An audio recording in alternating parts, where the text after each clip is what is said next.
Très heureux de vous avoir avec nous ce matin à la gare routière de l'information avec mes confrères. Nous allons aborder les grands sujets qui font la une de l'actualité. Ça ne décolère toujours pas Sotoboa, la situation est toujours confuse. Le préfet déclare finalement que les enquêtes sont en cours pour identifier les auteurs de ces crimes que d'aucuns qualifient de crimes rituels. On cherchera de comprendre cette histoire-là et ça nous amènera clairement à poser la question sur la posture des représentants du pouvoir central dans nos localités et en le disant, on pointe du doigt le comportement des préfets dans plusieurs localités à l'intérieur du pays. Il semble que ce sont des demi-dieux dans ces endroits-là. On va en parler avec les confrères en studio. Et puis naturellement, la coupure de l'énergie électrique du Togo, ça continue. Eh bien, c'est sans compter quand même sur l'incompréhension, on va dire, des populations qui n'acceptent pas ça. Eh bien, les explications de la CET ne convainquent personne. On en parlera un peu avec le Togo qui cherche du gasoil chez le Niger. Bienvenue sur la radio.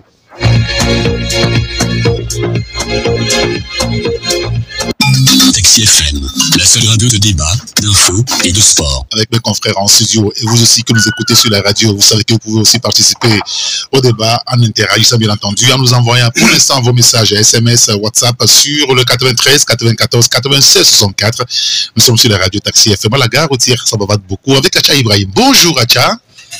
Bonjour Saint-Éric Gator, bonjour aux confrères en studio, bonjour à tous ceux qui nous suivent en ce moment. Tout va bien? Par la grâce de Dieu. Merci d'être là. Bonjour mon cher ami Isidore Akolo. Bonjour Eric, bonjour confrères ici présents et bonjour à toutes et à tous. Merci de faire le chemin avec nous, comme tous les mercredis d'ailleurs. Bonjour Franco Napokoa, tout va bien? Oui, ça va. Et bonjour aux confrères en studio, aux auditeurs, auditrices de émission là. Et c'est devenu chiant aussi pour vous les coupures intempestives de la CET? Maintenant là, c'est tout le monde, hein. Peut-être ceux qui sont à la résidence du Bénin ou ceux qui ont les groupes électrogènes et à la maison. Sinon, nous dans nos petits quartiers, c'est ça. Mais non, je crois qu'on fait avec. C'est la mort dans l'âme que vous parlez visiblement en vous écoutant. Oui, mais qu'est-ce qu'on peut? Parce qu'il n'y a rien qui dit que la situation va s'améliorer. Peut-être que si la grande saison pluvieuse commence peut-être à partir de mi-mars en allant, parce que à Kosombo qui nous fournit, c'est l'eau, et Nangoto également, c'est l'eau. Donc, voilà, les autres sources, c'est le Nigeria, c'est comment on appelle-t-on, la Côte d'Ivoire. Oui, un peu. Voilà, là-bas aussi. La dernière fois, le Nigeria avait coupé l'électricité au Niger. Et les gens disaient qu'ils sont méchants. Et je dis que c'était pour résoudre les problèmes internes du Nigeria. Pour ceux qui ont fait le Nigeria, vous pouvez faire 3 semaines sur un mois sans électricité dans les quartiers. Et donc, bref, il faut que les Togolais aussi commencent à s'habituer. Et c'est insupportable, d'autant plus que le communiqué de la CET du vendredi passé ne convainc personne. On le voit sur les réseaux sociaux, c'est là où des fois on mesure la température. Et puis, on a envie d'écouter la patronne quand même de l'énergie des mines au Togo, mademoiselle ou madame Mila Aziablé, qui ne parle pas depuis lors. Ça vous importune un peu comme Jerry Tama, l'homme politique qui s'est exprimé sur le sujet?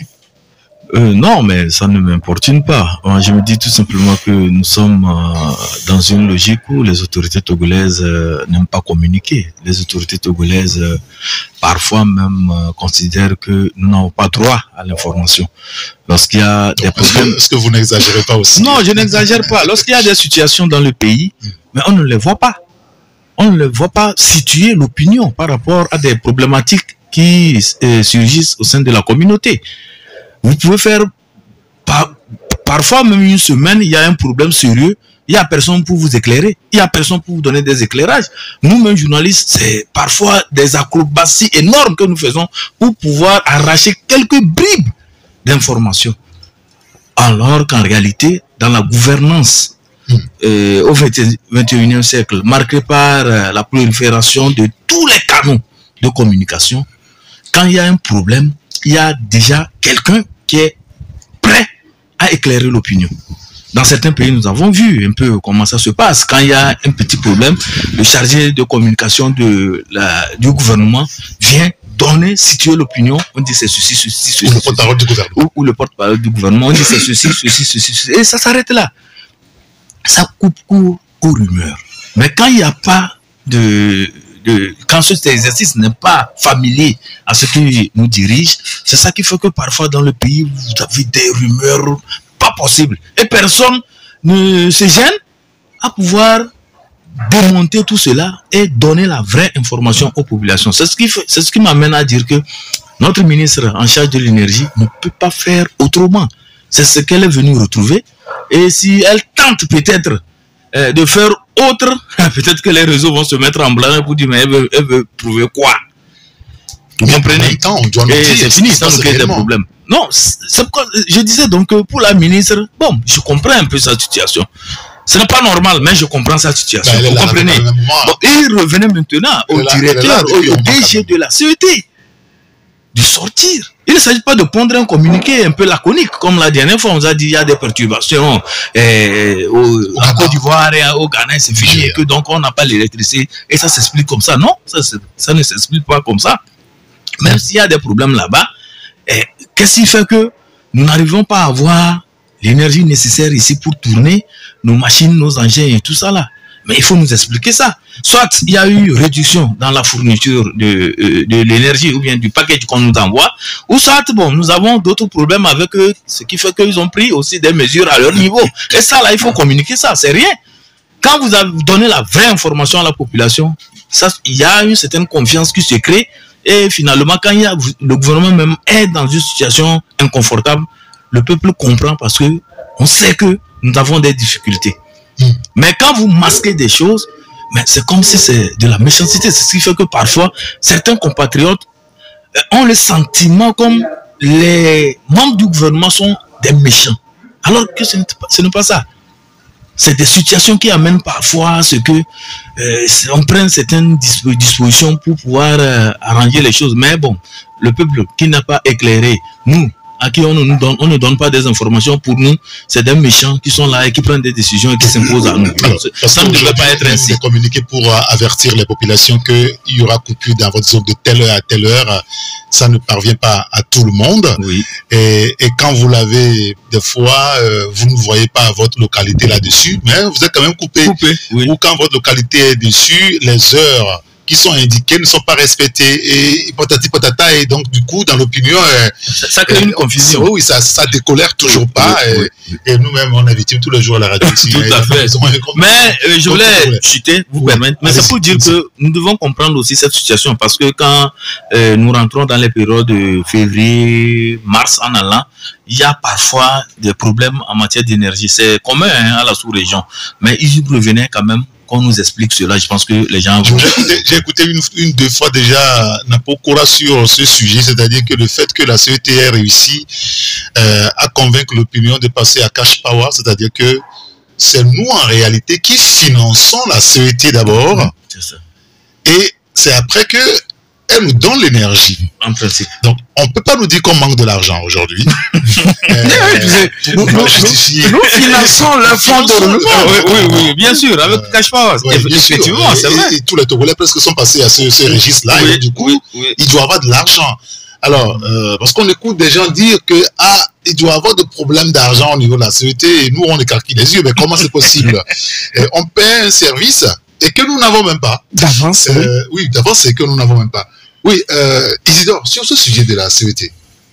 Non, la CET est dans la non-communication. Ça fait plusieurs semaines qu'on en parle quand même, hein, mais le problème n'est toujours pas réglé. La CET est dans la non-communication. Rejeter le tort sur les pays qui nous fournissent de l'énergie, c'est une fuite en avant. C'est une fuite en avant. Ils ne sont pas obligés. Non, qu'on nous dise que nous sommes dans le délestage. Et on comprendrait. Or, on nous a dit avec contour global, le délestage est derrière nous. Oui. Il y a des années. Oui, on s'est rendu compte que c'est du fake. Mais comment Oui. Les milliards qu'on a investis dans... Non, le fait de nous avoir dit que de laisser de derrière nous, là, on se rend compte que c'est pas vrai.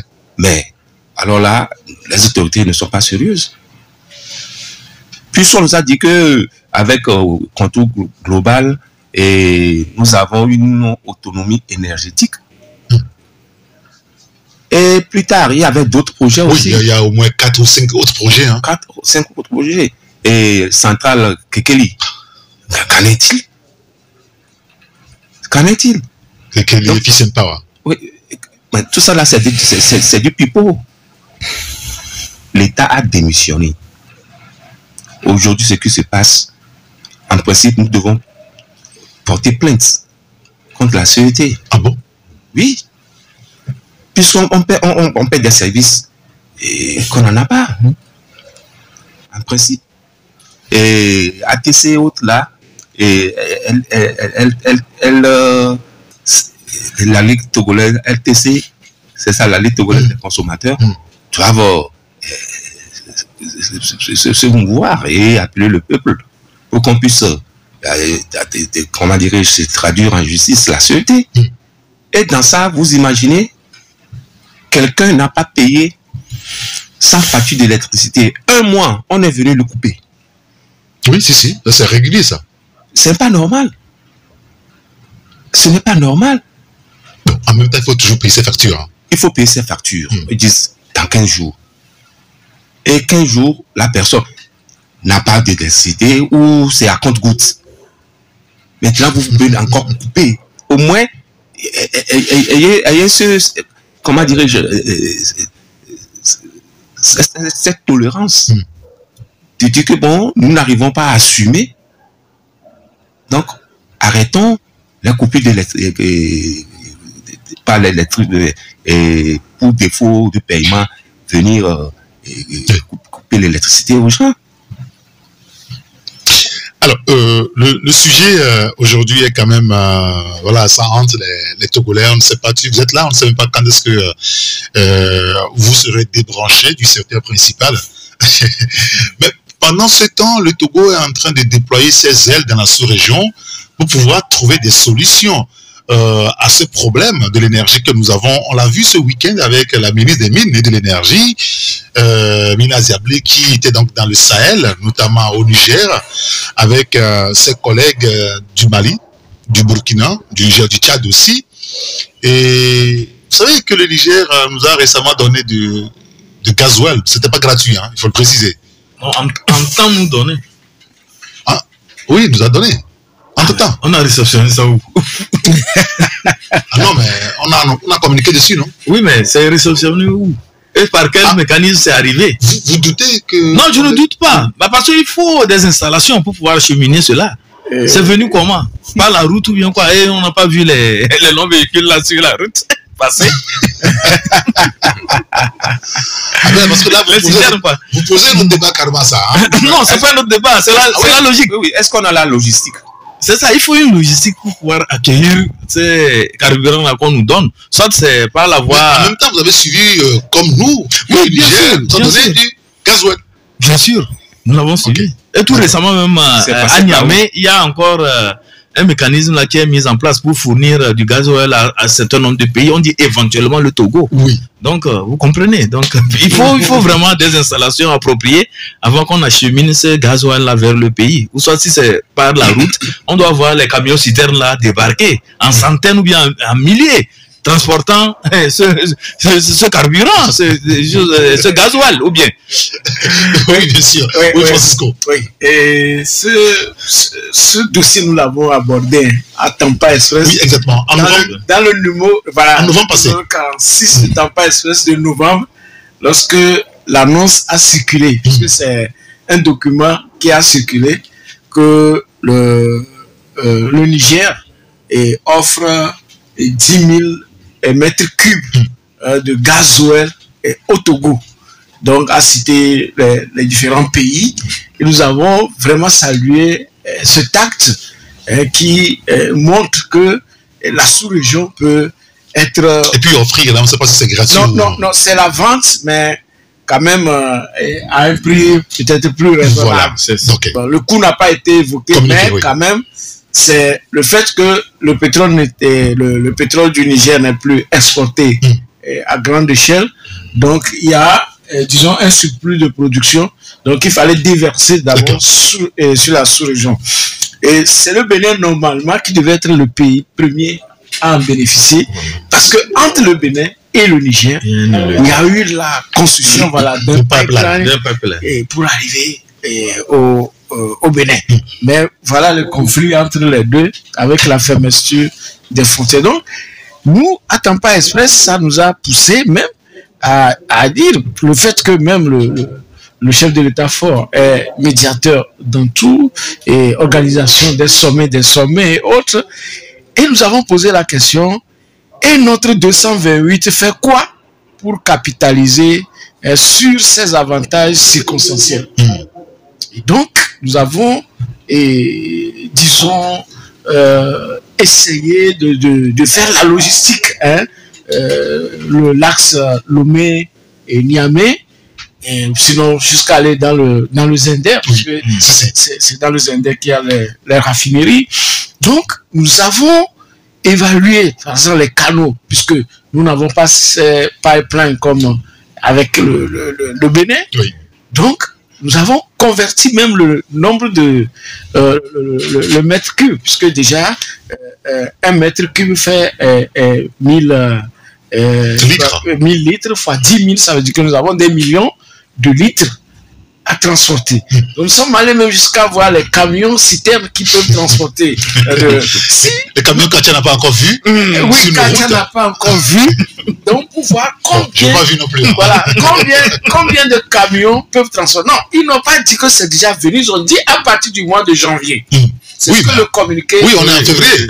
A dit. Oui, mais on est en février. Oui, on est en février. Donc, Tampa Express a dévancé en donnant les possibilités de transport, n'est-ce pas? Tout à fait. De cette cargaison. Et on a calculé le nombre de camions qui peut. Combien de camions citernes? Je n'ai plus en tête. Mais c'est des centaines. Oui, prenez le. Non, c'est des millions. Prenez le Tampa Express numéro 46, si vous voulez. Oui. Je peux même.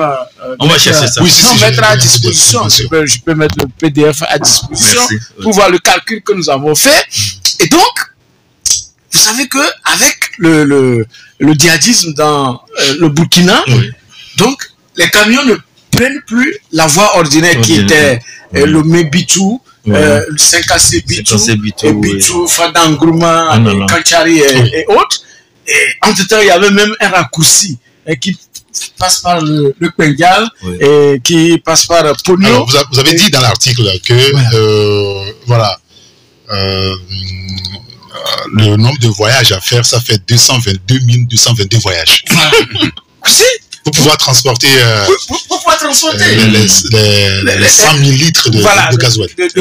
Les 1000 litres de gasoil. Et voilà, les 10 000 mètres cubes de gasoil. Donc, là, ce qui reste, c'est que on quitte le M5AC Bitou, on va jusqu'à l'entrée de Ouagadougou, d'accord, et on va vers Kaya.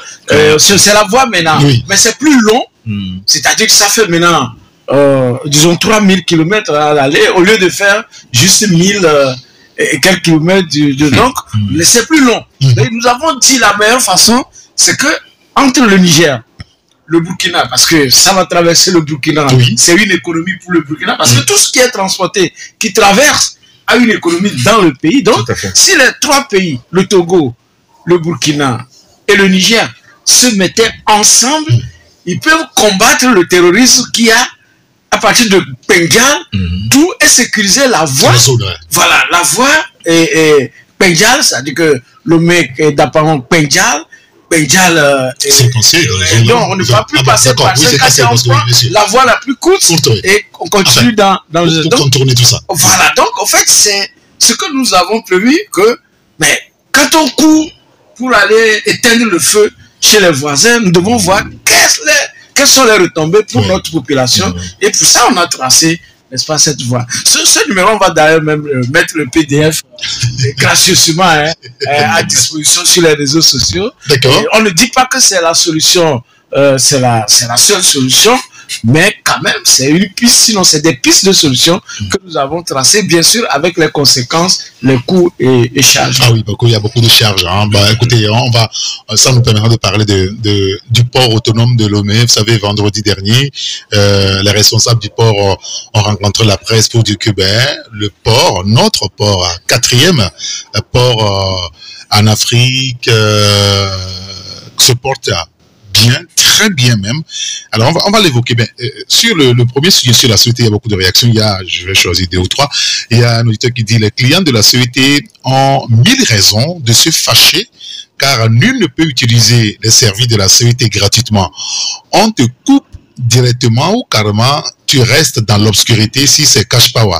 Donc, dire que la CET a des problèmes de finances, c'est très ridicule. C'est comme on nous dira que Togocom a des problèmes de finances alors que nul ne peut communiquer gratuitement sans acheter du crédit téléphonique. Éviter les détournements et les champagnes de 100 millions et tout sera réglé, nous dit donc cet auditeur-là. Il y a un autre qui nous dit non, les membres du gouvernement ne sont pas méchants, ils sont cruel. Bon, enfin, on va pas en arriver jusque-là. Alors, vous aussi, vous pouvez participer au débat. Nous envoyez vos messages par SMS sur le 93 94 96 64. WhatsApp aussi, ça marche. Par SMS, cet auditeur qui nous dit pourquoi ce comportement de nos dirigeants vous étonne? Ça ne vous étonne? Je pense que tout est mal formulé. Je n'arrive pas à bien lire le message. Je pense que l'auditeur, s'il est toujours à l'écoute, il peut recomposer son texte. Et je veux qu'on parle de... Oui, Eric, pour la CET, c'est tout à fait normal aussi que la CET soit endettée. Que ça ne soit pas exclu. D'accord, bien sûr qu'on paye cash. Mais la CET paie cher le combustible pour voilà, il y a le compte global, beaucoup de projets qui ne décolle pas, et puis il y a l'endettement. Quand on dit que on nous coupe, il y a des gens qui bouffent l'électricité de la CET, mais qui ne sont pas coupés. Il y a des industriels, il y a des sociétés. Mais pourquoi est-ce qu'on ne les coupe pas? Il y a des sociétés qui doivent énormément à la CET. Non, écoutez, on connaît ce pays, on sait ceux-là qu'on peut couper et ceux-là qu'on ne peut pas couper. Et c'est pas si vous voyez. Donc, il y a ça. Donc, il y a tout un assainissement à faire pour rendre la CET chaude. D'accord. Je voulais apporter une information. Et quand la CET avait une crise au temps de Djeteli, et qu'il y a eu, c'est l'autre là, Jonas Daou, qui a été nommé président du conseil d'administration. On a voulu initier quelque chose, puisqu'on a constaté que certains sont endettés ou consomment l'électricité mais sans payer. Et on veut tout centraliser avec un ordinateur, on a fait les cours, après bon, ça n'a pas évolué. Ce dispositif qu'on mettra, on saura qui est qui. Ça n'a jamais évolué. Le projet là a échoué lamentablement. Est-ce que les gens veulent faire l'assainissement des finances publiques? Si tel est le cas, la CET ne devait pas avoir de problèmes. Alors, ce matin, nous on était là ici quand on nous apprenait qu'il y a un incendie au CHU Sylvanus Olympio avec les coupures intempestives. Ils ont mis, je crois, un groupe électrogène et qui devait prendre le relais, et puis bon, ça a poussé. Alors le problème, c'était un peu curieux. Lorsque les pompiers sont arrivés, vous connaissez la petite chirurgie, c'est compliqué pour leur camion de passer par là-bas. Et donc le camion a bloqué là. Oui, on a eu des images. Attendez, non. Oui, bien sûr. Tampa Express a proposé qu'on construise. Vous avez le siège de Seco BTP là. Oui, la gendarmerie maintenant. La gendarmerie là. Qu'on construise. Ça devient occupé. On peut encore raser tout. L'État a les moyens. C'est que c'est une zone très accessible. Qu'on construise un grand hôpital là-bas. Et qu'après on revoit l'affaire Sylvanus Olympio. Ça ne doit pas disparaître. C'est un site allemand qui sert beaucoup. Tout à fait. Mais regardez, On dit, on a construit marché. On dit marché moderne, c'est les confrères qui titrent des articles marché moderne. Avec des hangars. Pour les hangars. Et on dit marché moderne. Et un camion, sapeur-pompier ne peut pas rentrer dedans. Regardez, un hôpital. Oui. Un hôpital, oui. Un hôpital. Et là même, on dit que c'est un groupe, et comment on l'appelle, c'est leur truc là. Et le transport de la CET. C'est le transport de la CET qui a brûlé. Et qui a donné chose. Vous imaginez? Et depuis 8 heures du matin, les patients sont dehors. Donc s'il y a opération aujourd'hui... Si, il y a des opérations parce que j'ai un ami qui doit être opéré ce matin. Maintenant, il est là. Il est là-bas. Maintenant, pire, si quelqu'un qui devait être opéré est déjà en train d'être opéré, quel son cas devient quoi dans un hôpital? On va le transporter. Et c'est là-bas que on va le transporter à Dr Lafia. Ami va nous amener. Non, mais ce que nous disons, parfois, bon, sincèrement, c'est avec des pincements au cœur que nous évoquons des situations. C'est triste, mais vraiment, il faudrait que oui, c'est triste, qu'on fasse vraiment des efforts nécessaires. C'est des vies humaines qui sont en danger. Oui, et pour moderniser les choses. Parce que quand vous parlez de l'hôpital, entre-temps, lorsque le CHR Lomé Commune avait été réquisitionné, vous avez souvenance, oui, quand vous avez dit on devait construire en urgence un autre c'était CHR. Une belle occasion. C'était une belle occasion. On devait construire un hôpital pour désengorger CHU Sylvanus Olympio. Mais ça n'a pas été fait. C'est ce qui fait que maintenant, quand vous allez au niveau de CHU Sylvanus Olympio, vraiment, ils sont même presque en débordement. Quand vous interrogez les médecins, tous ceux qui interviennent là-bas, on vous dira que mais vraiment, c'est trop quoi. Vous savez, ces derniers temps, les problèmes de santé, c'est devenu vraiment très récurrent que je ne sais pas si c'est l'alimentation. Je pense qu'un débat aussi doit être fait autour de ça. Les gens tombent plus malades actuellement. Et il y a trop de pathologies. On parle d'AVC, on parle de diabète, les gens souffrent de tension. Non, vraiment, il y a de sérieux problèmes. Mais je pense que jusque-là, au niveau des décideurs, surtout ceux qui sont en charge de la santé publique, il n'y a pas de réflexion scientifique autour de la chose pour amener les populations à saisir un certain nombre de problèmes. Si, ils réfléchissent. Non, mais ils doivent le faire publiquement, ils doivent communiquer, ils doivent organiser. La dernière fois, quand le docteur Amégan a fait une chose, comment l'appelle-t-on là, une vidéoconférence en parlant des choses du diagnostic et tout ça, là, ceux qui ont suivi, mais les gens ont tiré beaucoup d'enseignements. Donc, cet exercice doit être fait. On a censuré cette émission. Mais parler de docteur Amégan ici. Non. Un instant. Je dis, il faut apporter de l'éclairage. C'est ça qui a fait évoluer beaucoup de pays. Mais la science a évolué. Voilà. C'est ça, c'est par crise. Il y a parfois des ratés, mais on se reprend et on apprend et on continue. Moi, je souhaiterais qu'il y ait vraiment des gens qui prennent la parole dans le pays. Parce que c'est très important, ça nous manque. Ouais. Quand vous êtes là, il n'y a pas des intellectuels qui se prononcent sur des sujets, vous devenez toujours et suffisamment abrutis et ça fait que même les moindres situations, vous êtes incapable de réagir. Et ça, ce n'est pas bien. Il faut aussi apporter l'information aux populations. Et souvent, on a ce réflexe que quand on tombe malade, ce serait palio, on va directement au CHU Sylvanus Olympio, au CHU et campus. Alors qu'il y a des polycliniques qui font du bon boulot. Ayons les réflexes d'aller d'abord là. Les CMS. Les CMS. Non, pas les CMS. Oui, il y a les CMS. Mais les polycliniques, c'est du privé déjà. Non. Et le coût n'est pas pareil. Non, je ne parle pas des privés. Vous voyez, il y a polyclinique Badabou. Non, pas, comment appelle-t-on oui, il y a aussi en face de, comment appelle-t-on la direction générale de la police et Akbadarom, qui font de très beaux boulots. Oui. Il y en a dans les quartiers. Même les CMS. Les CMS. Oui, aujourd'hui c'est équipé quand même. Il y a des efforts. Le minimum. Je préfère aller là-bas si c'est... Il y a même des spécialités là-bas. Il y a l'ophtalmologie actuellement dans ces CMS. Moi, j'ai été bien soigné dans l'un de ces centres-là, au niveau de UTB, derrière Ah, le pompier, là. Oui. Oui. Et même, Du très bon boulot. la dernière fois, je parlais aussi des choses, des tests rapides là qu'on fait en cas de palu. Et il y a des artémétères qu'on donne gratuitement. Les gens ne sont pas informés.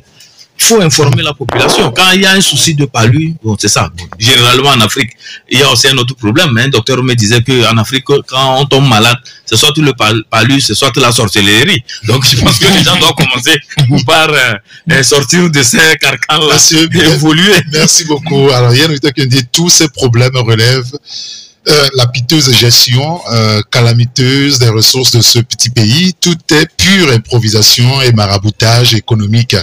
Dommage, dit donc l'auditeur. Alors, il y a un autre qui nous dit CHU, Sylvanus Olympio, il n'y a pas l'eau courante. Mais il y a groupe électrogène en cas de coupure de courant. Il y a un souci. C'est ce qu'il dit donc l'auditeur. Il y a un autre qui nous dit rien n'est sérieux dans ce pays. Tout n'est que de la bouillabaisse. On les nomme quelque part et ils deviennent donc un danger pour le pays. C'est son avis. Il y a un autre qui nous dit cette affaire du port. Ce n'est pas le porte-bien, ce sont des patrons. Je comprends pas trop le message. Bon, voilà. Alors, nous, en tout cas, ça nous amène à évoquer le port autonome de Lomé. Vous savez, je déjà commencé par le dire à peu près avant de revenir sur le truc de la suite avec l'incendie qui s'est déclaré donc au niveau du CHU Sylvanus Olympio, c'est que les responsables du port autonome de Lomé nous ont dit que le port se porte bien et très bien même depuis 3 ans et que notre port occupe même un rang enviable. S'il était un enfant, ses parents doivent le mettre au cou et se promener dans le quartier en chantant pour lui. Alors, la question aujourd'hui, à quoi sert réellement la performance du port autonome de Lomé? Je vais commencer par vous, Francisco. C'est parce que vous savez que c'est un domaine que nous abordons beaucoup. Très souvent. Très souvent. C'est un domaine que nous maîtrisons un peu. Et puis, même si ma thèse doctorale, si c'est pas que j'avais viré au niveau de la com, ma thèse doctorale devait porter sur ce discours du port en eau profonde. Ok. Le port en eau profonde, ça c'est un truc naturel que Dieu a donné au Togo. Ça permet au navire de venir jusqu'à la côte. À la côte. Et donc ça facilite le travail de construction. Exactement. Et la profondeur y est. Mais si vous avez un port en eau profonde, vous dormez sur vos lauriers, c'est que il y a le sable, la boue qui vont venir prendre, disons, la profondeur, vous égratignez la profondeur, et parfois on le voit à travers des notes du port autonome de Lomé, pour des quais qui ont par exemple un tirant d'eau. Je prends le quai minéralier de 11, 20, 50, 12, on peut vous dire que c'est 9 mètres 50. D'accord? Donc même on limite même le tonnage, c'est-à-dire que quand le tirant d'eau est bon, le bas est bon, et on a des navires qui vont plus de 50 000 tonnes et plus. Mais quand ça devient 9 mètres 50, c'est que le bateau revient peut-être à 40, et les notes officielles du port disent de ne pas amener par exemple une cargaison de plus de tel tonnage, parce que c'est un risque en voulant les accoster. Donc il y a ce problème. Et il y a dans le temps, quand on parlait du port en eau profonde, c'est que un navire qui a plus de 40 000 tonnes dans le temps, pour aller à Abidjan ou à Téma, doit passer par Lomé pour s'alléger. Donc on doit diminuer un peu de tonnage pour que le navire aille là-bas. Mais aujourd'hui, le mouvement contraire se passe, que ce soit depuis la Côte d'Ivoire, il y a des navires de plus de 50 000 tonnes qui vont. Mais attendez, ils n'ont pas un port en eau profonde, mais ils ont travaillé pour avoir leur port en eau profonde. D'accord? Artificiellement. Maintenant, quand on parle de volume de tonnage, nous parlons de l'importation, c'est en termes d'habitants également, consommation locale, même quand on parle d'une industrie, donc dire que le Nigeria et le Togo, que c'est le port de Lomé qui les dépasse en volume, alors que nous n'avons qu'un pays en transit. C'est-à-dire que le Togo est essentiellement un pays de transit. Or, nous avons par exemple le Niger qui est coupé du Togo pendant chose avec même le Burkina, ce qui par exemple exportait ou bien qui faisait passer 100 conteneurs il y a 2 ans, aujourd'hui peut-être à peine 50. Donc, quand on suit ces discours et qu'on reverse ça sur, comment vous l'appelez, quand on reverse ça sur le transbordement, nous avons même réalisé un article là-dessus. Quand vous prenez toute spécialiste portuaire, le transbordement ne profite que aux manutentionnaires. Oui. Et même la direction générale du port autonome ne maîtrise pas les chiffres du transport. Parce que c'est le manutentionnaire qui est d'ailleurs une multinationale, exactement, bien sûr, qui prend le conteneur d'un bateau qui dépose à quai et qui le met sur un autre bateau qui part. La marchandise ne profite au pays véritablement que lorsque la marchandise traverse le cordon douanier. Quand on parle de cordon douanier, c'est qu'on a fait des déclarations, on a fait des formalités, donc le transitaire, tout le monde avait la main-d'œuvre portuaire a fonctionné et la douane a perçu, même si la marchandise est en transit, on gagne. C'est les camions qui vont transporter, c'est le carburant qui a acheté, la dame qui est à chose sur la route à Tchébébé quelque part peut vendre ses beignets Piawata et Langabou avec la mouton garçon aussi. Vous voyez? Donc bref, alors qu'aujourd'hui tout cela a baissé. Quand vous prenez même la nationale numéro 1, si c'est pas parfois le clinquer qui est plus dense. Donc, quand on regarde derrière, les gens nous vendent le chiffre du transbord, des volumes. La preuve, pour aller au chiffre, pour dire, le port a généré tel bénéfice par an, mais quand on vous fournit, comment vous l'appelez, les chiffres sur le chiffre d'affaires généré, vous avez des doutes. Vous avez des doutes. Donc, bref, cette conférence, nous avons été invités, Tampa a participé. Nous allons publier notre article selon l'autorité portière, mais bien avant, nous avons adressé même un courrier. Tampa Express a adressé bien bien avant, on a adressé, bien avant l'invitation pour la conférence, très bien. Tampa avait déjà même adressé un courrier au ministre de l'économie et maritime, par rapport à certaines choses qui, normalement, sont contraires à la performance du port autonome. Alors, nous reviendrons là-dessus. Bien sûr, et on aura l'occasion d'en reparler. Alors, aujourd'hui, le port autonome de Lomé, on nous dit qu'il se porte bien. Mais je me rappelle quand même qu'il y a quelques années, 2, 3, 4 ans, ou même plus, on disait que le port, le Togo n'a plus rien là-bas. Capitana, on a vendu. Oui, la capitainerie plutôt, on a vendu. La manutention concédée. Que rien, enfin presque ne nous appartient au port autonome de Lomé. Et donc on a été un peu surpris quand on nous dit que il y a une très belle performance, tout va bien, et on est devenu le premier dans la sous-région et tout. On se dit, mais ou bien ceux qui nous ont parlé au début nous ont menti, ou bien c'est nous qui ne comprenons pas bien. Non, c'est pas ça. J'ai pas été invité. C'est pas grave. Je n'ai pas été invité, j'ai eu l'information. Mais j'ai même beaucoup de réserves sur cette performance. Ah bon? Oui, et qu'on entend, mais qu'on ne retrouve pas dans nos assiettes. Le confrère La Manche ce matin parlait des limites du succès. Il dit que le citoyen lambda, il ne voit rien. Ça, c'est clair.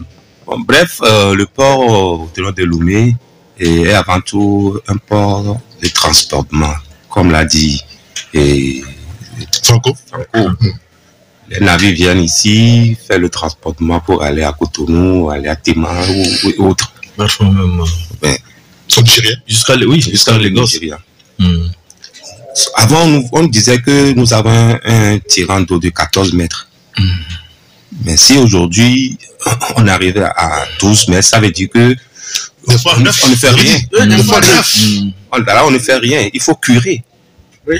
Il faut curer pour pouvoir maintenir cette profondeur d'eau. Oui, il faut parler de dragage même. Oui, dragage, oui. Il faire le dragage. Bon, et ces derniers temps, c'est que, bon, avec les sanctions de la CEDEAO envers les pays de l'Interland, beaucoup de trafic passe par le Togo. Peut-être ça qui a fait gonfler les chiffres. Je peux concéder ça. Pour les pays de l'Interland. Et le Niger fait cette transaction.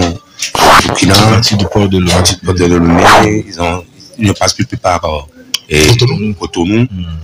Bon, peut-être c'est là où je peux dire que bon.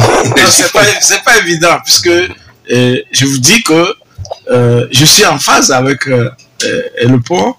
Et puis, comme je dis, si on ne règle pas le problème d'insécurité au niveau de, pas seulement au niveau du Burkina, et même dans Pendjal et ce que j'ai cité, on ne peut plus remonter à certains volumes.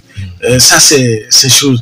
Donc, il peut y avoir peut-être comme le Bénin est devenu compliqué, puisque les marchandises quittent le port de Cotonou, passent par Djougou et Ketaou, d'accord, passer, même, c'est-à-dire, on a plus de flux qui viennent encore du Burkina et du Bénin, que du Togo.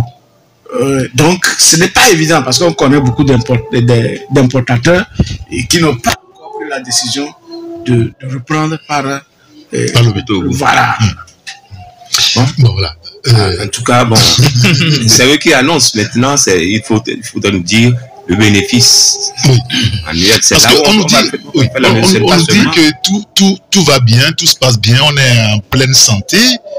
Et pourtant, les acteurs, c'est-à-dire les opérateurs économiques au port, se plaignent tout le temps. Oui. Et non seulement ça, vous voyez, mais la voirie du port, ça a dégradé. Oui, sauf qu'il y a eu quand même des aménagements. Il y a eu des efforts. Le port s'est aménagé, mais c'est dans les environs du port. Par exemple, quand vous arrivez tout à l'heure... TP3 dans la zone... Oui, TP3. Non, je prends juste... Même au Carrefour. Au rond-point port. Pour aller à... Comment l'appelle-t-on? À Colisewa. Mais c'est une voie qui devait être large. Mais on a fait seulement un sentier, un côté. Alors qu'on pouvait dégager un côté et élargir et construire la route. Et tout ça, c'est ça. Même pour avoir accès au magasin. Voilà. Non, pour le port, je pense que nous avons eu un atout naturel, hein, comme on le dit, le port en eau profonde. Et on s'est, en tout cas, on s'est vanté vraiment de cet atout naturel, mais on n'a pas travaillé. On a dormi sur nos lauriers, parce que quand je prends un peu, le Bénin actuellement est en train d'accroître ses performances en matière portuaire, parce qu'ils sont en train de creuser, de draguer pour avoir les mêmes profondeurs que nous avons ici au Togo. À Téman, c'est pareil, il y a un travail qui est en train d'être fait actuellement, et dans peu de temps, vous allez voir que les navires qui accostaient ici peuvent aussi avoir les mêmes chances d'accoster au niveau de Téman, au niveau de Cotonou, aussi au port de Cotonou et à Abidjan. Et Francisco nous le disait tantôt, qu'il y a des navires de grande génération qui peuvent désormais accoster à Abidjan. C'est un travail qui a été fait. Je pense qu'à notre niveau, on devait aussi savoir que, je le dis toujours, les pays sont en compétition. Oui, bien sûr. Je le dis toujours, mais c'est comme au Togo, on semble ignorer cette réalité. Ah non, quand même. Non, mais on semble ignorer cette réalité parce qu'on s'accommode de nos imperfections et voilà, on ne veut pas réagir. On ne veut pas réagir. C'est ce que moi je remarque finalement. Mais les autres sont en train de construire. Parce que quand vous prenez un peu le bassin au niveau de LCT, mais là-bas c'est 18 mètres de profondeur. 18 mètres de profondeur. Okay. Oui, au niveau de Bolloré, Est-Bolloré, c'est 15 mètres de profondeur. C'est déjà des atouts. Bon, si on arrivait encore à creuser davantage, vous allez voir que nous aurons un bassin encore plus profond et ça va nous donner encore plus de notoriété sur le plan portier. Bon, maintenant, quand je reviens au niveau des chiffres, c'est pour dire tout simplement que c'est bien vrai, tout ce qu'on dit, la flotte aéroportière, quoi, la plateforme comment l'appelle-t-on, portuaire du Togo offre beaucoup d'avantages. Et le trafic, comme on le dit, est vraiment très dense. Les bateaux à quoi il suffit d'aller vers le port, vous allez voir beaucoup de navires qui sont en rade, comme on le dit. Voilà, vous les voyez beaucoup. Ça voudrait dire que il y a un certain dynamisme au niveau de la plateforme portuaire du Togo. Seulement, c'est que ce dynamisme-là, ça se fait en eau profonde là-bas. C'est offshore, ça ne rentre pas dans le cordon douanier. Et ça fait que nos transitaires chôment, ils triment. On les voit même parfois qui se reconvertissent en des médias. Parce que les conteneurs ne viennent pas en quantité pour qu'ils aient l'opportunité de pouvoir les dédouaner, de pouvoir entrer dans les circuits, travailler, faire tout ça là. Et nous-mêmes, au pays, vous voyez un peu, c'est rare que les marchandises circulent comme ça. Nous avons combien d'opérateurs économiques? Nous n'avons pas des capitaines d'industrie qui puissent importer des grands volumes pour faire rentrer sur le territoire. Vous comprenez? Et même les surfaces même que nous avons. Regardez, faites un peu un sondage à Lomé, vous allez voir les surfaces là, les boutiques, il n'y a même pas de Mola Lomé. Il n'y en a pas. Non. Ah oui, pourquoi on importe beaucoup de choses? C'est des supérettes que nous avons. La consommation aussi. Voilà, la consommation aussi est très chose. C'est des supérettes que nous avons un peu partout à Lomé. Donc ça fait que le volume qu'on déclare, c'est pour le transportement. Les bateaux arrivent, certes, avec des conteneurs, mais c'est destiné à des pays. Et même les rares qui rentrent sur le cordon douanier sont en transit. Ça voudrait dire qu'on ne peut pas percevoir quoi que ce soit sur ça. Pas grand chose. Bon, c'est ce que je voulais dire par là. On ne peut pas déclarer, dédouaner, faire des choses comme ça. Voilà. Donc ça fait que au port, quand vous allez là-bas actuellement, et les transitaires, et tous ceux qui font les affaires là-bas, mais parfois vous les voyez en train de causer sous des hangars et chacun bombe. Et le soir, chacun rentre. Jouer au rideau. Eric, oui. Vous savez, il y a beaucoup. Oui, le rideau, il joue beaucoup. Vous savez, l'article que nous avons publié tout dernièrement dans les arcanes de HL Togo Terminal, il y a une suite que nous avons réservée en termes d'équipement. Nous avons au moins cette chance que LCT a été construite. Mais si LCT n'était pas venu, c'est LCT qui tire le gros, le gros volume. Oui. Si LCT n'était pas arrivé, on devait avoir des sérieux problèmes. Parce que, il vous rappelle que, même à l'origine, à l'inauguration, les portiques de Bolloré étaient arrêtés en cours de route devant les présidents de la République. Il y avait Béninois, Nigériens, et le chef de l'État Fort Nassingbe. C'était une grande honte, puisque c'est du matériel recyclé qui a été installé.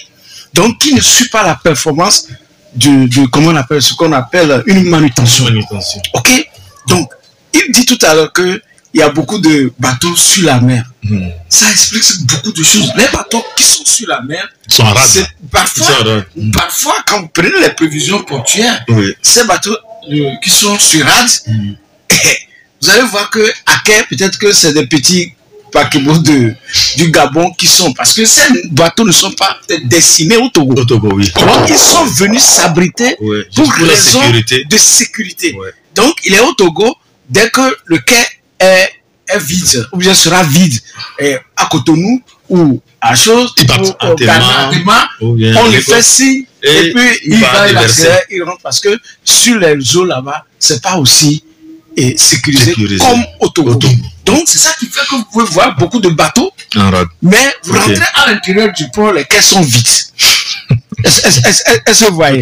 Bon, maintenant, quand vous pouvez avoir beaucoup de bateaux sur la mer, mais si à l'intérieur, la cadence de déchargement, la manutention ne tourne pas vite, ça veut dire que des bateaux vont faire plus de jours là-bas. Et ça aussi, ça ne rentre pas, disons, dans la compétitivité portuaire. Parce que quand on prend les portiques, c'est-à-dire les machines de déchargement, c'est des enjeux stratégiques concurrentiels pour tous les pays. Donc c'est pourquoi je dis que nous avons eu la chance que LCT est venu et qui est en train de combler le vide.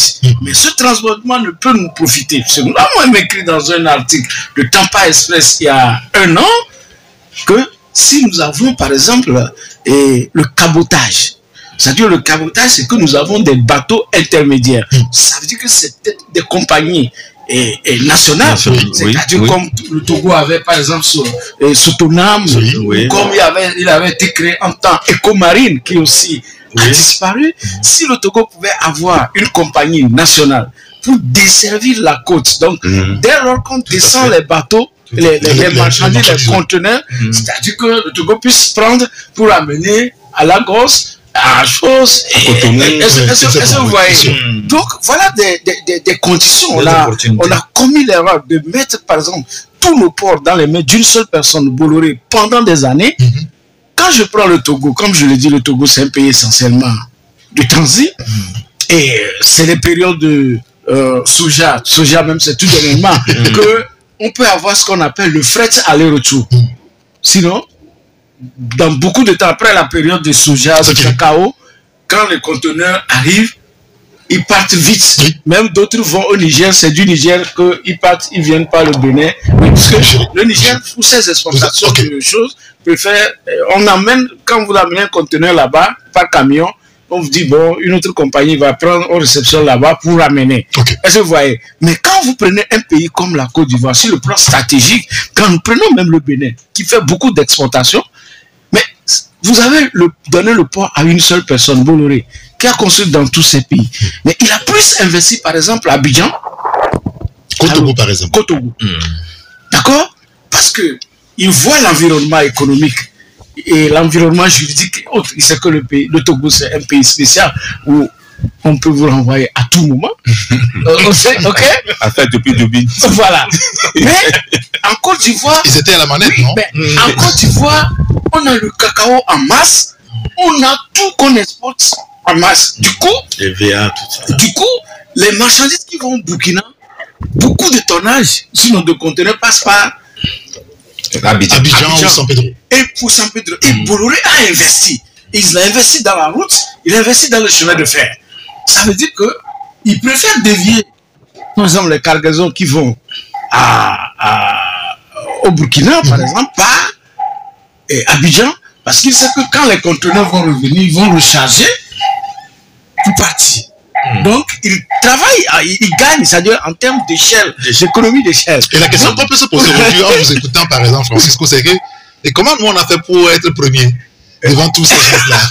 Voilà, en fait, vous savez. Oui, c'est la question que le commun des mortels peut poser. On a tous fréquenté, tu sais, dans la classe, il y en a qui écrivent sur les jambes sur les jeunes filles, et elles sont déclarées premières. Donc, on peut manipuler les choses. Non, je ne pense pas. Pour le cas du Togo, non. Les chiffres sont regardez, réels. au moment où on avait déclaré que le port autonome de Lomé dépassait Nigeria. Oui. Vous savez, mais toutes ces sociétés qui sont ici, quand je prends Maïs, quand je prends Pile, quand je prends les groupes Saga, SDV, mais c'est des représentations, MSC, c'est des représentations. Oui, bien sûr. Ça veut dire que c'est eux qui envoient les volumes de l'extérieur. En principe, chez nous, les gens ne font pas grand chose. Et quand ça vient, ils desservent, ils servent. Ça veut dire que c'est eux qui envoient. Ils savent les volumes qu'ils envoient.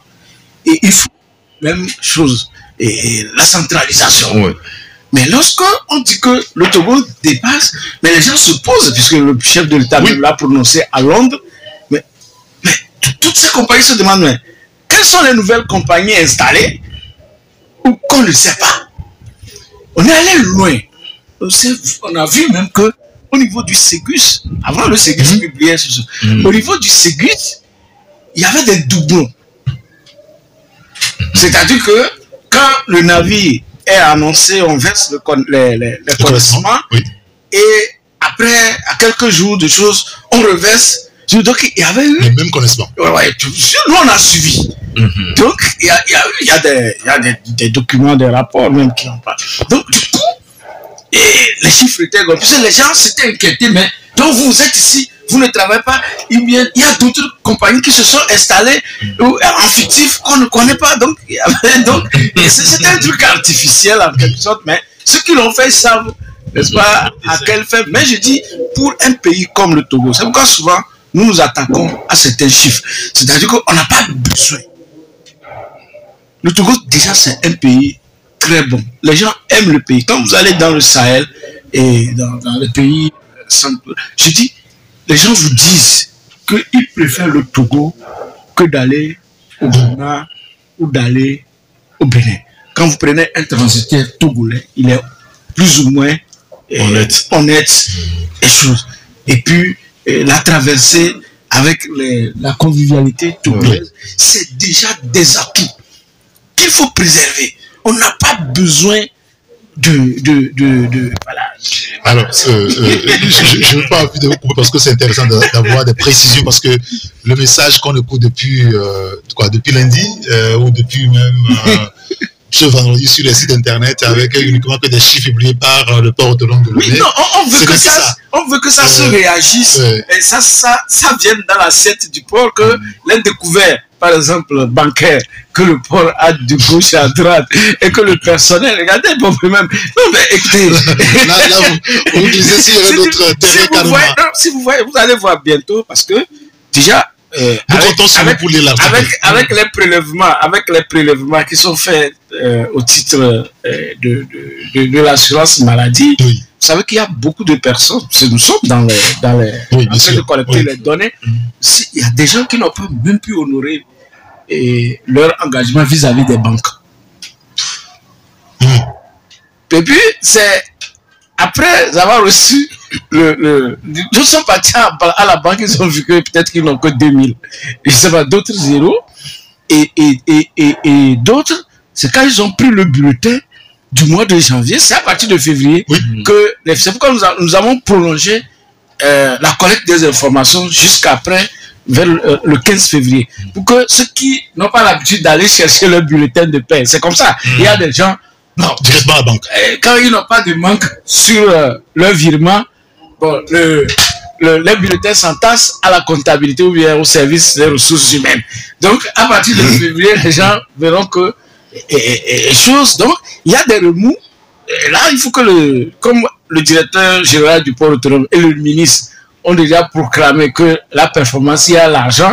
Donc, c'est de s'attendre que le personnel va réclamer bientôt qu'on puisse leur compenser et le prélèvement de la mise, sinon carrément des augmentations de salaire, parce qu'il y avait déjà une plateforme revendicative. Donc, nous reviendrons sur tous ces éléments. C'est avec intérêt qu'on aura à lire donc votre dossier. Alors, il y a un auditeur qui nous dit, pendant longtemps, on nous a dit que le port est le poumon de l'économie. Mais pourquoi on ne retrouve pas les traces des recettes portuaires dans le budget de l'État? C'est très important. Vous avez vu ça dans le budget là qu'on est en train d'exécuter? Non, je vous dis que dans les années, jusqu'en 2002, quand je me rappelle, j'avais rencontré des députés, c'était en 2003, mais quand ils disaient que vraiment, mais ils étaient partis au budget, on a enlevé la participation du port qui est remplacée par les redevances et choses. Oui, mais avant, attendez, quand on vous arrache la manutention, on fait les redevances au port. Et donc, le port est géré comme ma petite épicerie, où à la fin, l'impôt prend sa part et je prends ma part, d'accord, et après, c'est les dividendes qu'on annonce.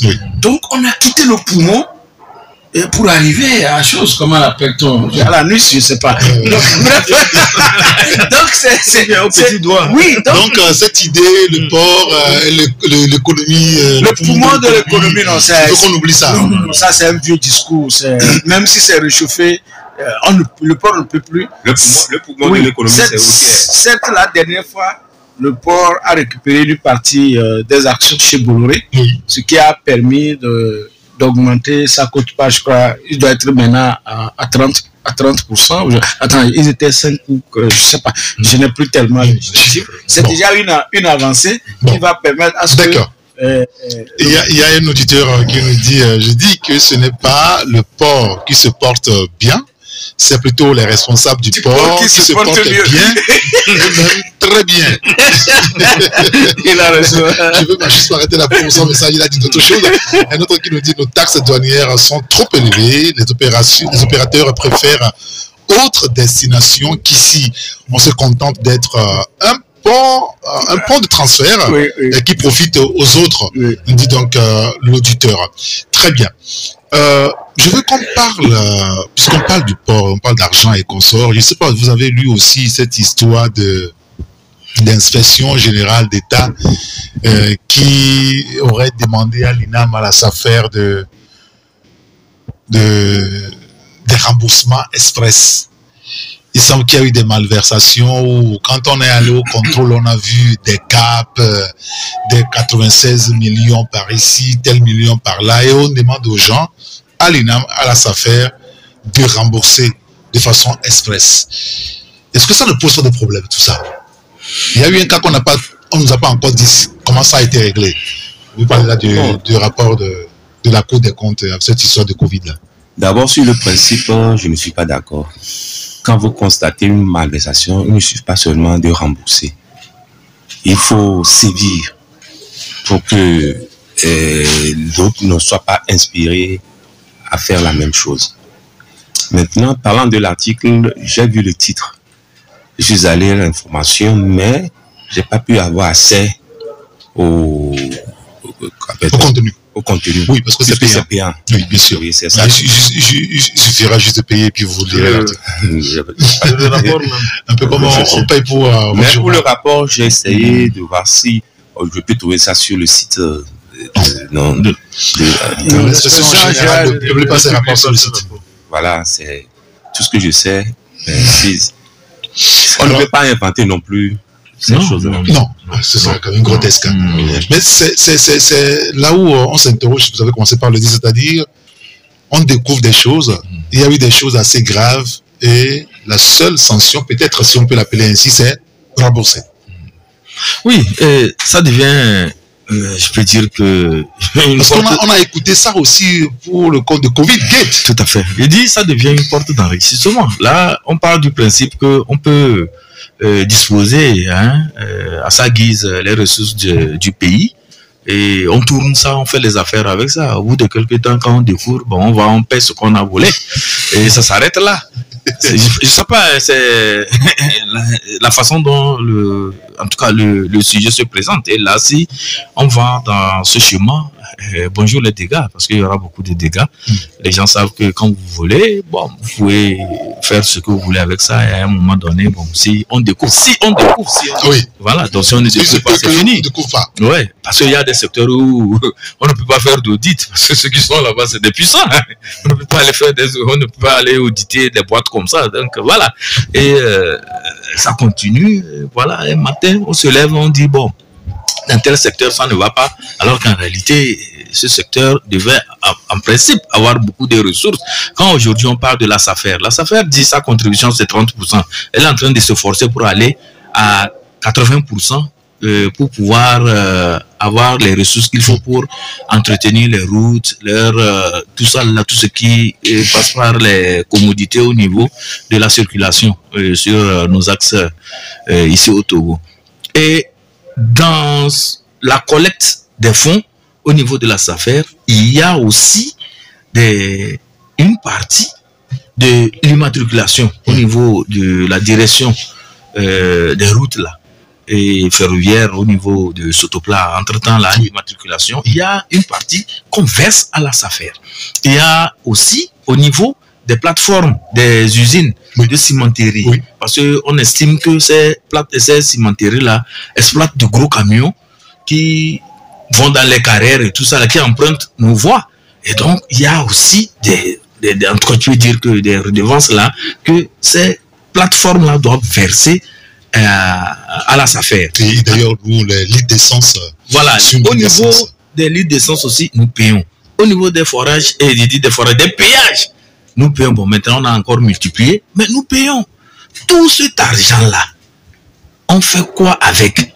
Et quand vous quittez Tchévier, où vous avez Davier, où vous avez payé les frais de péage, aussitôt après Tchévier, vous tombez dans des nids de poules, la circulation jusqu'à arriver à un niveau. On entretient les routes là et l'argent qu'on collecte là, on en fait quoi? Et les routes là sont dégradées à tout moment.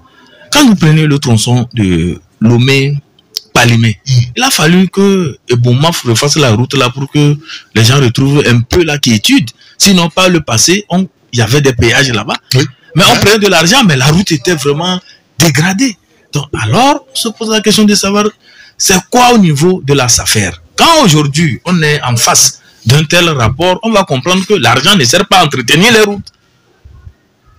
Alors, il y a problème. Il y a problème parce que les autorités peut-être ont manqué de vigilance. Quand je dis vigilance, c'est ce que j'ai adouci les termes. Je ne veux pas parler, je ne veux pas être désobligeant et impoli où il n'y a pas la courtoisie, comme on nous recommande de dire des choses avec courtoisie maintenant au Togo. Voilà, donc on se pose la question. En principe, quand vous avez mis en place une structure qui brasse de l'argent, il doit avoir des contrôles par moment. Régulier, parce que l'homme est souvent tenté. Parce que ce dont on parle là, c'est le rapport de l'année 2021. Bien évidemment. Mais avant 2021, il y avait la SAFER. Oui. Vous comprenez? Jusqu'alors, nous sommes en 2024. Il y a des années de gestion. Les routes sont dégradées actuellement. On ne voit aucune initiative sur nos routes là pour au moins coller les petits trous là qui créent des dommages et des accidents sur la route. Et pourtant, la SAFER continue par prendre de l'argent et à multiplier des péages un peu partout. Il y a problème. Donc aujourd'hui, quand on nous dit aux gens d'aller rembourser les gaps qui ont été remarqués, moi je me dis que non, c'est trop facile. Il faut interpeller les gens. Ça doit être de l'habitude maintenant, c'est-à-dire que quelqu'un qui prend des largesses avec l'argent public, il faut qu'il s'explique et qu'il soit puni. Vous savez, il a fait beaucoup de démonstrations. J'ajoute un point, quand pratiquement toutes les déclarations douanières, quand vous demandez la liquidation, c'est-à-dire la liquidation, c'est qui vous sort les détails de ce qui est douane. Vous verrez dedans qu'il y a poste de péage. Ça va suivre. Moi, je vais vous aller voir. Donc, bref, les péages, on a multiplié trop de frais pour le péage. Mais quand c'était avant ça faire, c'était quoi? C'était le fer. C'était le fer. Vous savez, il y a eu des gestionnaires du fer qui se sont levés contre. La première fois, c'était une caisse noire en quelque sorte, où les gens venaient chercher de l'argent, envoyer leurs factures, des choses. Et donc, c'est difficile que ça change totalement. Donc, il y a beaucoup d'argent qui est brassé là. Maintenant, quand nous prenons l'INAM, vous avez dit 2021, je crois qu'à cette période, il y a Liberté et Alternative qui avait fait un travail énorme avec des passations de marché hors normes et des financements de, comment l'appelle-t-on, des logiciels qui n'ont pas pris corps même jusqu'alors. C'est des milliards que les gens ont investi dans les logiciels avec Abidjan. Alors que nous disons toujours, mais l'université de Lomé peut produire des logiciels. Il y a toute une école là-bas. Oui. Une école polytechnique. Oui, puisque même les plateformes des universités du Togo aujourd'hui, ce n'est plus aller chercher des logiciels à l'extérieur, c'est des logiciels autochtones. Est-ce que vous voyez? Mais les gens continuent d'aller à Abidjan. Parce que peut-être ils ont étudié à Abidjan et autres. Vous voyez par exemple un billet d'avion d'un directeur de INAM, c'est-à-dire l'argent collecté chez le citoyen lambda. C'est quelque chose de social pour la santé. Quand vous voyez quelqu'un qui achète un billet d'avion, Lomé, Paris, Washington, Lomé, à plus de 6 millions de francs CFA. Je crois que Liberté Alternative avait fait cas. Mais non, je vais plus loin. Vous voyez, le train de vie des gens, les véhicules que les gens utilisent. Vous allez voir une seule personne, un seul directeur qui a plus de 3 voitures. Et c'est pas n'importe quel véhicule. C'est des véhicules de gamme. Pas quand même pour les sportifs, mais quand même. Et pour ce travail, on n'a pas besoin de ce genre de choses. Ils ont des projets, des cultures inachevées ici.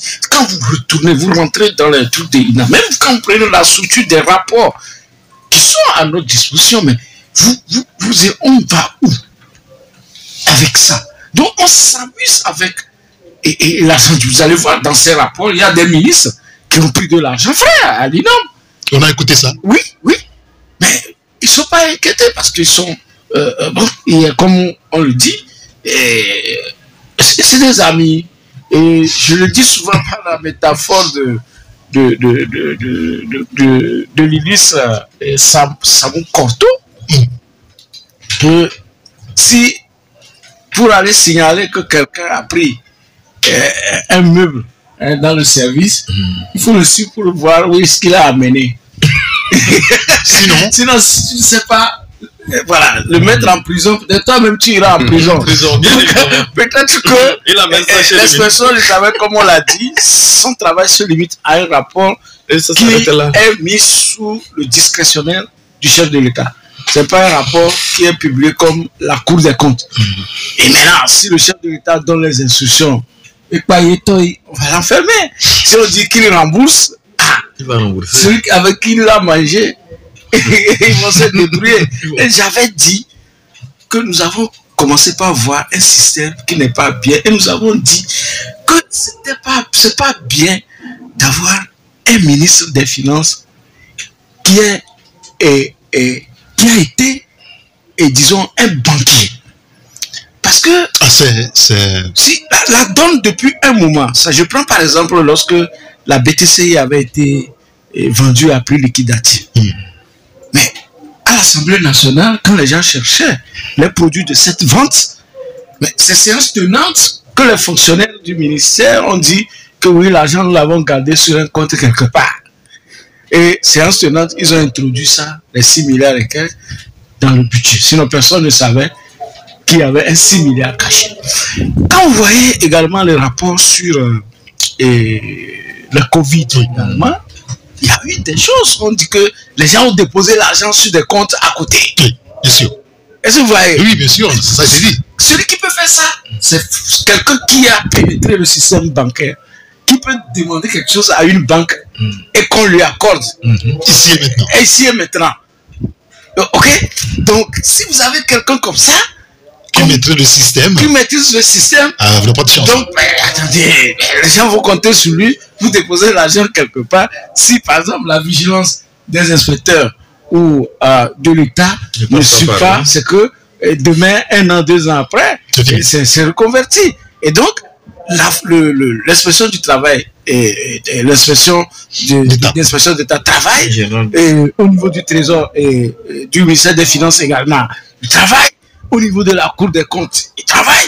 Mais quel est le rôle du procureur de la République? Je ne sais pas si vous voyez. C'est la question aujourd'hui. Quel est le rôle du procureur? Aprucia même ne peut pas arrêter quelqu'un. Non. Aprucia ne peut que peut-être sensibiliser, c'est ça son rôle. Oui, sensibiliser. Sensibiliser. Donc, s'il y a quelque chose, on s'adresse au un procureur. sensibilisateur ne peut pas prendre quelqu'un et aller enfermer. Est-ce que vous voyez? Bon, donc, la méthode trouvée, en attendant que la justice se mette au travail et que le chef proclame la fin de la récréation. Parce que seul le chef suprême peut dire que maintenant là, Arrêtez-moi ça. corruption, détournement, c'est arrêté. Et ce serait stoppé. Alors, il y a un auditeur qui nous dit au Togo, notre vrai problème, c'est Fornia Singbe, parce qu'il laisse les gens faire ce qu'ils veulent dans l'impunité totale. Un autre auditeur qui nous dit si on a le droit de voler pour rembourser après et non plus aller en prison, donc le pays va mal. Parce que voilà. Un autre qui nous dit c'est qui sa affaire et c'est qui l'autorité, c'est entre eux. Nous dit donc cet auditeur. Mais c'est vrai qu'on va donner la parole aux auditeurs pour le dire tout à l'heure, mais je voulais évoquer rapidement ce sujet avec vous. C'est sûr ce qui se passe à Sotoboa. On a déjà entendu parler de cette affaire-là, vous vous rappelez, en 2012, et il y a environ 3 ans et demi, en 2020 pour être précis, on a écouté aussi une affaire pareille à Blita, avec 3 jeunes qui ont été tués comme ça, et ça se répète aujourd'hui à Sotoboa.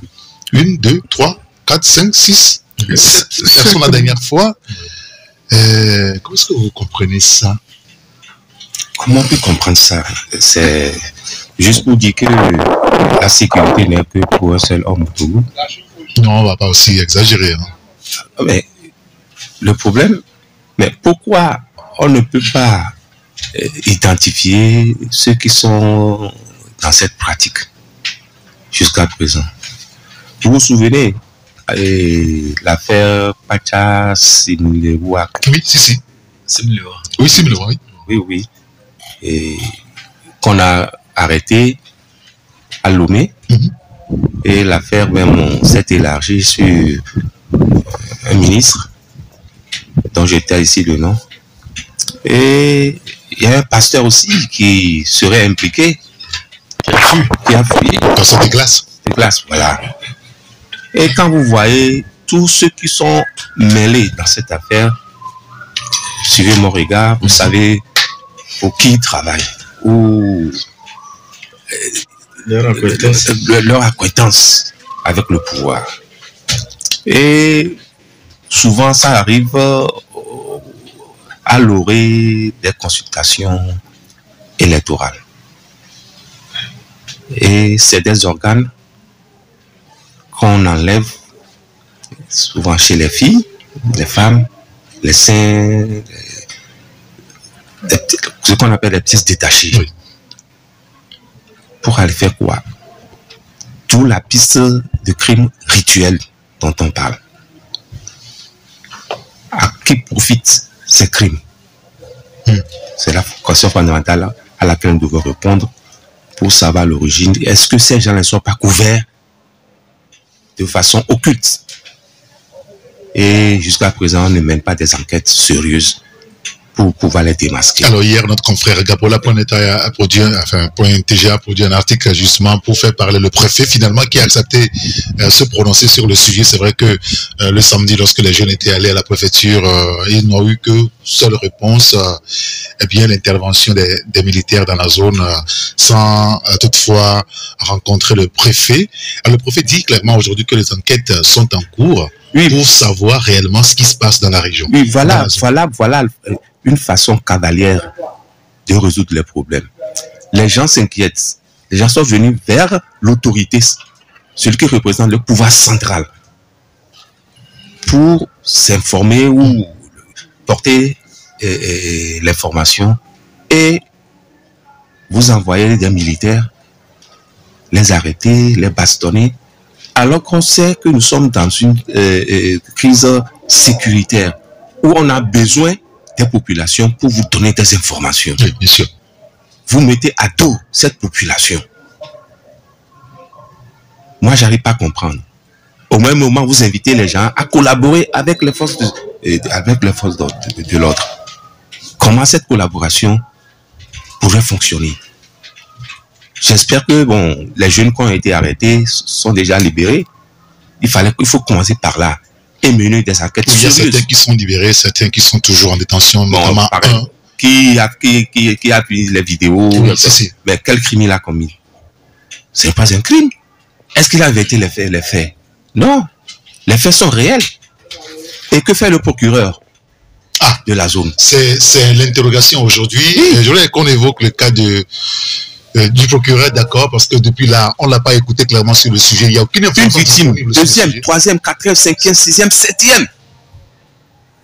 Le procureur ne dit rien. Et je voudrais qu'on interroge, n'est-ce pas, qu'on questionne ces représentants du pouvoir central dans nos localités. Il se dit beaucoup de choses sur ces représentants-là, ces préfets, la justice, ces magistrats et consorts. Et à la limite, on se pose la question clairement, à quoi servent-ils réellement? Non, mais les autorités locales, elles servent. Elles travaillent, elles représentent disons, le pouvoir central là-bas. Et c'est à travers elles qu'on sent la manifestation de l'autorité de l'État. Et dans ces régions, quand vous allez dans une préfecture, vous voyez le préfet. Et quand vous avez des choses à adresser à l'autorité de l'État, je pense que vous ne passez pas le préfet. Il y a des maires là-bas, il y a les CB, il y a les juges, et tout ça là, les procureurs et tout ça là, qui répondent au nom de l'État dans ces localités. Mais le vrai problème actuellement, surtout avec les préfets, c'est que les autorités locales, et parfois même au plan national, nos autorités n'aiment pas aller vers ce que nous appelons l'exercice de persuasion. On opte facilement pour des solutions faciles. La répression, l'arrestation et les réprimandes. Ça s'arrête là. C'est des solutions faciles. Face à ce qui s'est passé à Sotobois, c'est un exemple que je donne. Il fallait seulement écouter la population, rassurer, et discuter avec elle, les rassurer que des enquêtes sont en cours et que bientôt nous allons situer les responsabilités. Parce que c'est une préoccupation légitime que les populations sont en train d'exprimer. Mais ça, on a vite fait d'assimiler cela à trouble à l'ordre public. Et la solution, c'est de réprimer. C'est trop facile comme exercice. Beaucoup ont évoqué les ailes de ces représentants du pouvoir C'est un peu un zèle. dans nos localités. Donc, pas que spécifiquement sur le cadre du pouvoir. Tout à fait. C'est que les gens ne veulent pas faire l'exercice qu'il faut. Une autorité, c'est savoir comment maîtriser la foule. Ou bien ce sont les consignes. On sait que la plupart d'entre eux sont des militaires. Bon, je ne saurais le dire. Et un militaire demeure un militaire, hein, parce que quand les gens me disent que non, c'est un grand technocrate, tout ça, un militaire, c'est un militaire. C'est comment rétablir l'ordre par la force. C'est dans ses gènes. Il ne peut pas faire autrement. C'est pourquoi quand vous voyez un militaire à la tête d'une institution où la persuasion, la courtoisie, le savoir-faire, le tact doit passer, c'est que n'attendez pas à cela. Ne vous attendez pas à cela. C'est la méthode brutale qui va s'ériger en norme là-bas. Et parfois, ça ne marche pas. Parce que l'homme n'aime pas trop la brutalité. Quand vous parlez à un homme, vous tenez un discours cohérent. Vous arrivez à persuader la personne. Voilà, on sent en vous, c'est un leadership, on sent en vous quelqu'un qui a la maîtrise de la situation. Mais quand vous arrivez avec un bâton, vous tapez tout le monde, chacun court de gauche à droite, et après vous dites que dans ma localité, c'est calme, il n'y a pas de problème. Non, c'est la terreur que vous semez. Il n'y a pas un calme là-bas. Alors, il y a des qui nous disent que les préfets ne se considèrent pas comme les représentants de l'État. Ils sont les représentants du parti Venir. Non. Et ils ne reçoivent des ordres que du parti. Bref, ils travaillent pour le chef. Franco, on a la parole aux auditeurs sur ce sujet-là. Non, pour savoir le préfet, qui ils sont, qu'est-ce qu'ils font. Et le 26, ou bien, c'est le lundi. Oui, 26 prochain, oui, lundi. Il faut aller à un congrès. Oui, il y a un congrès à Kara, lundi prochain, oui. Pour voir si tous les préfets, les maires, pratiquement ne seront pas là-bas. Mais ouais, le problème. Si entre-temps, ils sont militants.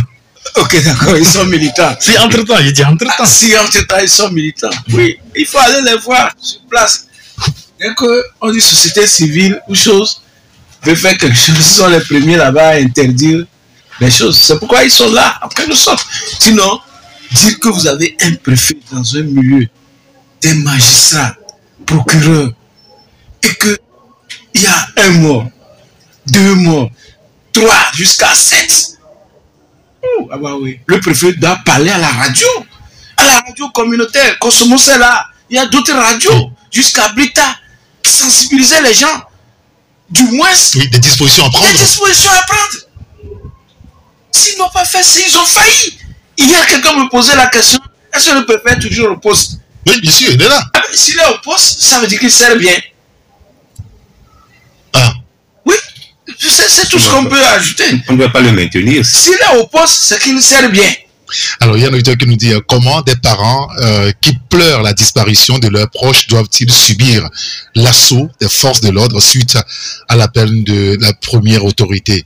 Alors, si le préfet n'est pas de la localité, alors il s'est créé des problèmes de cohabitation, de partage d'informations et autres, dit donc cet auditeur-là. Bon, si vous voulez, on va donner la parole aux auditeurs. On en a pour 5 minutes encore supplémentaires, rapidement.